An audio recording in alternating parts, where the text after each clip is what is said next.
9 फरवरी सोमवार अष्टमी पर शिवलिंग से ये गुप्त चीज उठा कर ले आना, छप्पर फाड़ कर होगी, धन वर्षा मनोकामनाएं होगी, पूर्ण इतना पैसा आएगा कि गिनते गिनते थक जाओगे। भगवान भोलेनाथ जी के आशीर्वाद से आपके जीवन में बहुत उन्नति होगी। श्री शिवाय नमस्तुभ्यम। महाराज, जैसा कि आप सभी जानते हैं कि सोमवार का दिन हमारे महादेव को समर्पित होता है और जब भी सोमवार के दिन अष्टमी की तिथि आती है तो इसका महत्व कई गुना अधिक बढ़ जाता है। और महाराज, यह महाशिवरात्रि से पहले पड़ने वाली सोमवार की अष्टमी है, इसलिए इसका महत्व कई गुना अधिक बढ़ जाता है। और महाराज, ऐसी तिथियां साल में केवल एक ही बार पड़ती हैं। ऐसे में यदि इस दिन सभी शिव भक्त भोलेनाथ की विधि विधान से पूजा अर्चना करते हैं तो भक्तों की सभी प्रकार की मनोकामनाएं पूर्ण हो जाती हैं। इसी के साथ महाराज, 9 फरवरी सोमवार अष्टमी पर व्रत रखने से भगवान शिव और माता पार्वती की विशेष कृपा प्राप्त होती है। साथ ही इस दिन यदि कोई व्यक्ति भगवान भोलेनाथ की थोड़ी सी भी पूजा अर्चना कर लेता है तो उस व्यक्ति के जीवन की सभी मनोकामनाएं पूर्ण हो जाती हैं। उस व्यक्ति के जीवन के हर कष्ट समाप्त हो जाते हैं और उस व्यक्ति के जीवन में धन प्राप्ति के सभी रास्ते खुलने लगते हैं। तो चलिए वीडियो को शुरू करते हैं, लेकिन उससे पहले अगर आप भी चाहते हैं कि भगवान भोलेनाथ का आशीर्वाद आपके ऊपर सदैव बना रहे तो इस वीडियो को एक लाइक करें और चैनल को सब्सक्राइब करके कमेंट में ओम नमः शिवाय या हर हर महादेव जरूर लिखें। तो महाराज, आज हम जानेंगे कि आपको 9 फरवरी सोमवार अष्टमी पर भगवान भोलेनाथ के मंदिर जाकर के कौन सी वस्तुएं भोलेनाथ को अर्पित करना है और वह कौन सी गुप्त चीज है जिसे आपको सोमवार अष्टमी पर शिवलिंग से उठा कर लेकर के आनी है, जिससे कि आपके घर से दुख दरिद्रता और सारी परेशानियां हमेशा के लिए समाप्त हो जाए और आपके घर में हमेशा ही सुख समृद्धि और सौभाग्य बना रहे। महाराज, आप सभी यह तो जानते ही हैं कि देवों की देव महादेव यदि किसी व्यक्ति पर अपनी कृपा कर देते हैं तो साक्षात्कार काल भी उसका कुछ नहीं बिगाड़ पाता है। इसीलिए भक्तों, आज की इस वीडियो में हम आपको बताएंगे कि कैसे आप भोलेनाथ को प्रसन्न कर सकते हैं, भोलेनाथ का आशीर्वाद प्राप्त हो सकता है और किस प्रकार से आपको इस दिन भोलेनाथ की पूजा अर्चना करनी है, और साथ ही वह कौन सी गुप्त चीज है जिसे आपको इस दिन शिवलिंग से चुपचाप लेकर के आ जाना है ताकि आपके घर पर अन्न और धन का भंडार कभी भी कम ना हो। देखिए महाराज, आपके जीवन में चाहे कितनी ही बड़ी परेशानी हो, कितनी ही बड़ी दिक्कत क्यों ना हो, मान लीजिए यदि आपके जीवन में बहुत अधिक धन की समस्या है, आप नौकरी की प्राप्ति के लिए बहुत ही ज्यादा परेशान हो चुके हैं, आपके शत्रुओं ने आपको घेर लिया है, संतान की प्राप्ति आपको नहीं हो पा रही है, तो एक बात का ध्यान रखिएगा कि यदि आप भी 9 फरवरी सोमवार अष्टमी पर यदि भगवान शिव से जुड़े कुछ उपाय कर लेते हैं तो फिर आपकी चाहे कितनी ही बड़ी मनोकामना हो, कितना ही बड़ा कष्ट हो, वो खत्म हो जाता है और आपकी हर मनोकामना पूर्ण हो जाती है।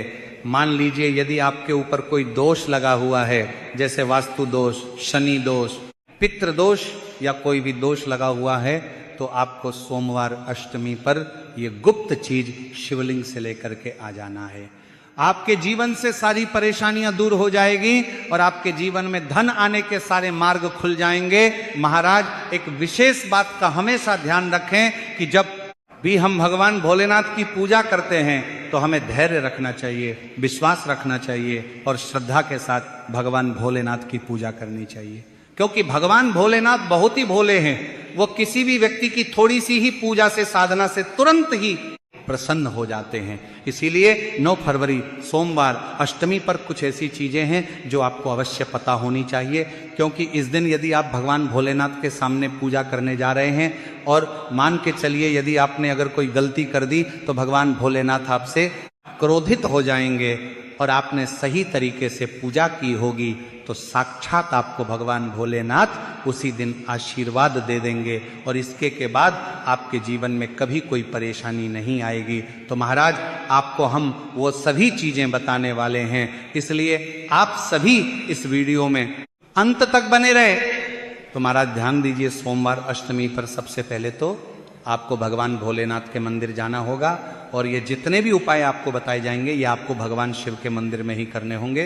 देखिए, अक्सर कई भक्तों का प्रश्न होता है, गुरुजी हमारे घर पर शिवलिंग है क्या, हम घर पर पूजा नहीं कर सकते? तो इसका उत्तर है नहीं।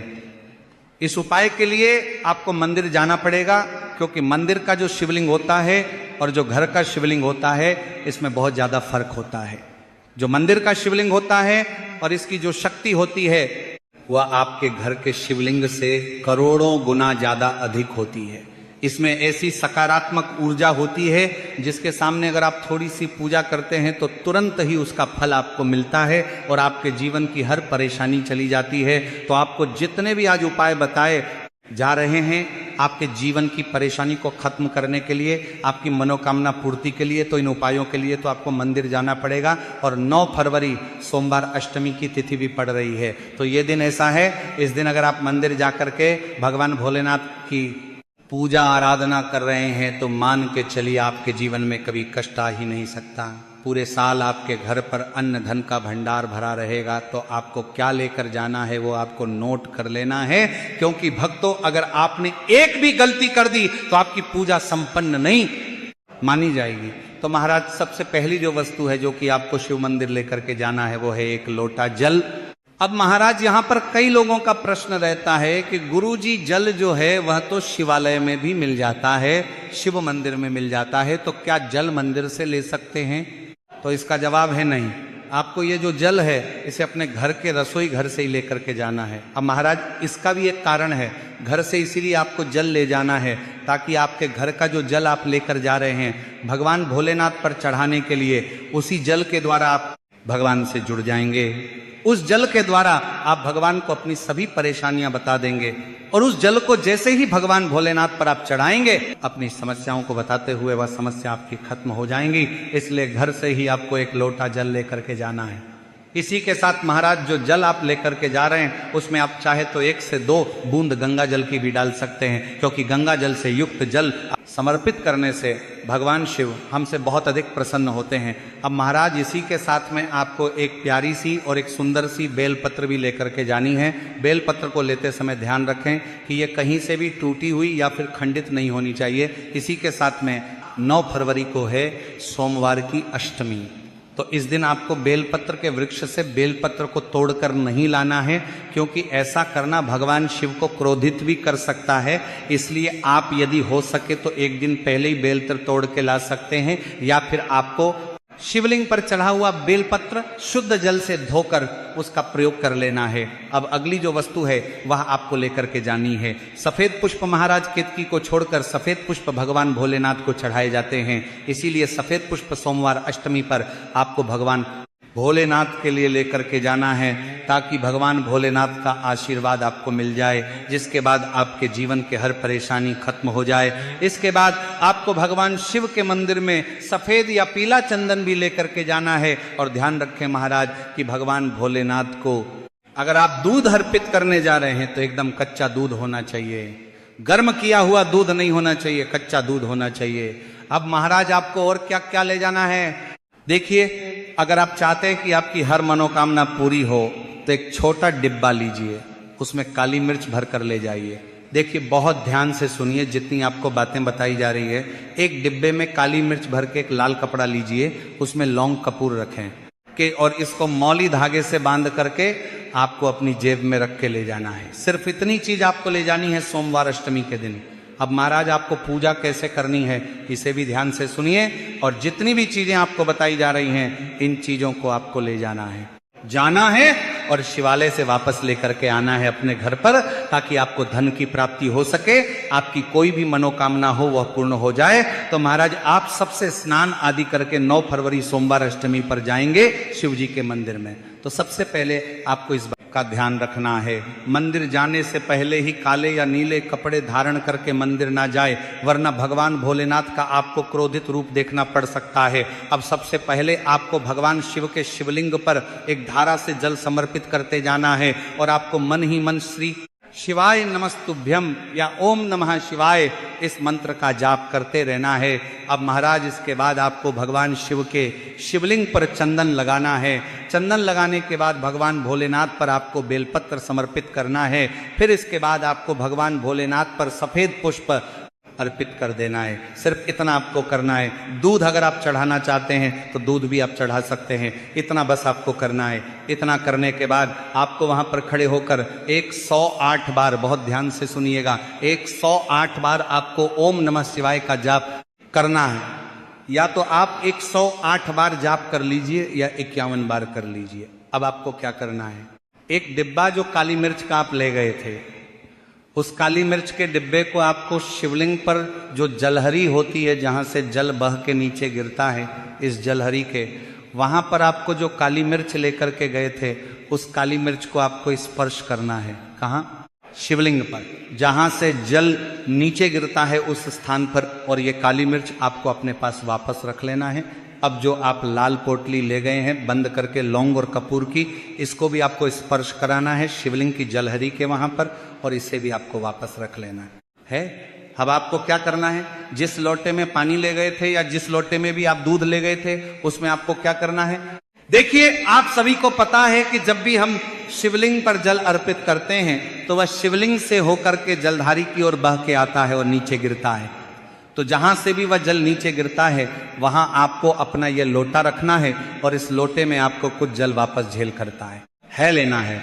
महाराज ध्यान रखिएगा, जो आप लोटे में जल भर कर ले गए हैं वह जल आपको वापस बचाना नहीं है, वह तो पूरा आपको भगवान भोलेनाथ को अर्पित कर देना है। अब महाराज आपका सवाल रहेगा कि कई लोग शिवलिंग पर जल चढ़ा रहे हैं, तो इस बात की आप चिंता ना करें, क्योंकि भगवान भोलेनाथ के शिवलिंग पर जब भी जल चढ़ाया जाता है तो वह अमृत बन जाता है। कहा जाता है कई देवी देवता शिवलिंग के पास अदृश्य रूप में खड़े होते हैं ताकि शिवलिंग से गिर रहा जल वह धारण कर सके। इतना पवित्र होता है शिवलिंग से गिरता हुआ जल। तो शिवलिंग से गिरते हुए जल को आपको अपने लोटे में ले लेना, सिर्फ थोड़ी सी बूंदे ले लेनी है। अब आपको क्या करना है, आपको घर वापस आना है जो आपने लोटे में जल लिया है। इसको घर पर आते ही घर के लोग जो हैं आपके, उनके ऊपर थोड़ा थोड़ा जल छिड़क देना है। घर के हर कोने में जल छिड़क देना है। घर के मुख्य द्वार पर जल छिड़क देना है। तो सबसे पहला कार्य तो ये करना है। इतना कार्य करने के बाद आपके घर पूरे साल बुरी शक्तियां प्रवेश नहीं करती हैं। यानी कि यदि आपके घर पर कोई काला जादू, काली विद्या करवाने की कोशिश करेगा तो वो आपके घर पर नहीं कर पाएंगे। इससे आपके घर से नकारात्मक शक्तियां चली जाएंगी और सकारात्मक आ जाएगी। अब महाराज, जो आप काली मिर्च को भगवान भोलेनाथ जी के शिवलिंग से छुआ कर लाए थे, इसको पूजा घर में रखें। ये जो काली मिर्च का डिब्बा है आपके पास, इसे कभी भी आप किसी शुभ कार्य के लिए निकले, जैसे कि मान लीजिए आप बिजनेस मीटिंग के लिए जा रहे हैं, नौकरी की प्राप्ति के लिए जा रहे हैं, काली मिर्च घर के मुख्य द्वार से पहले रख के उसको कुचलते हुए निकलिए। ऐसा करने से आपको आपके काम में जो भी बाधा आने वाली होंगी वह बाधाएं भगवान भोलेनाथ के आशीर्वाद से अपने आप है हट जाएंगी, और आप जिस कार्य के लिए भी जाएंगे उस कार्य में आपको सफलता मिलेगी और आपको भगवान भोलेनाथ का साक्षात आशीर्वाद मिलेगा सोमवार अष्टमी के दिन, और आपके जीवन से हर परेशानी चली जाएगी। इसी के साथ सोमवार अष्टमी की रात आप अपनी सभी प्रकार के बुरी अनिष्ट शक्तियों से छुटकारा पा सकते हैं। जो लोग भोलेनाथ माता पार्वती की पूजा करना चाहते हैं वह इस दिन अपने घर पर पारद शिवलिंग रख लीजिए। तो सबसे पहले तो आपको अपने घर पर रखें, शिवलिंग का पूजन करना है। फिर गुड़ से युक्त जल हुआ पंचामृत हुआ, इससे आप इस दिन भोलेनाथ का अभिषेक कीजिए। दूध, दही, घी, शहद, शक्कर, पंचामृत बना करके अभिषेक कीजिए। इसके बाद महाराज फिर भोलेनाथ का श्रृंगार कीजिए। चंदन चढ़ाए, अक्षत चढ़ाए, जनेऊ अर्पित कीजिए। थोड़ा सा चंदन का इत्र, क्योंकि चंदन का इत्र विशेष रूप से शिव शंभू को बहुत प्रिय है, तो वह आप अर्पित कीजिए। उनके पसंदीदा पुष्प चढ़ाएं, आंकड़े की माला से उनका श्रृंगार कीजिए। साथ ही कनेर के पीले या सफेद पुष्प चढ़ाएं। कमल हुए, गुलाब हुए, बेल हुई, ये फूल उनको बहुत प्रिय है, ये अर्पित करें। और 5 बेल पत्र अवश्य चढ़ाएं। आप इस दिन चाहे तो या जो आपके पास बेल पत्र है उसी पर आप श्री श्री लिख के या ओम नमः शिवाय या राम राम लिख के अर्पित कीजिए। जो चिकना भाग होता है उस पर लिखिए और ये सीधा शिवलिंग पर अर्पित हो। इस प्रकार से आपको बेल पत्र चढ़ाने चाहिए। महाराज, आप विशेषकर इस बात का ध्यान रखें कि कटे फटे बेल पत्र ना हो। जो व्यक्ति अधूरी चीज भगवान को अर्पित करता है तो उसे भी कटे फटे पत्तों की तरह ही कटा फटा फल ही प्राप्त होता है। इसीलिए कभी भी अपूर्ण सामग्री अर्पित ना करें। इसीलिए महाराज कहते हैं कि जब भोलेनाथ ने गले में विष धारण किया था तो आदि शक्ति मां के कहने पर देवताओं ने भगवान शिव के सिर पर भांग, धतूरा, बेलपत्र आदि रखा और निरंतर जल अभिषेक किया था, जिसकी वजह से उनके मस्तिष्क का ताप कम हुआ था और उस समय से ही भोलेनाथ को भांग धतूरा चढ़ाया जाता है। और यह बात भोलेनाथ के भक्तों में बहुत कम लोगों को ही पता है कि इसी कारण शिवलिंग पर भांग धतूरा चढ़ाया जाता है। तो अगर आपके घर में शिवलिंग है तो आज के दिन आप चाहे तो शिव जी का त्रिशूल हुआ, डमरू हुआ, यह भी आप उनको अर्पित कर सकते हैं। शिव के डमरू की दमदम की ध्वनि मंगल गुरु से संबंधित होती है, क्योंकि चंद्रमा उनके मस्तक पर विराजमान होकर अपनी क्रांति से अनंत आकाश में जटाधारी महामृत्युंजय को प्रसन्न करता है और बुध आदि ग्रह है, इसमें संभव से सहायक होते हैं। तो यह आज के दिन डमरू अर्पित करें, भोले बाबा का डमरू आपका आज के दिन डमरू अर्पित करें, धारण भी कर सकते हैं। अभिमंत्रित करके आप अपने शरीर पर छोटा सा चांदी का डमरू धारण करें, लेकिन उससे पहले चाहते हैं कि भोलेनाथ का आशीर्वाद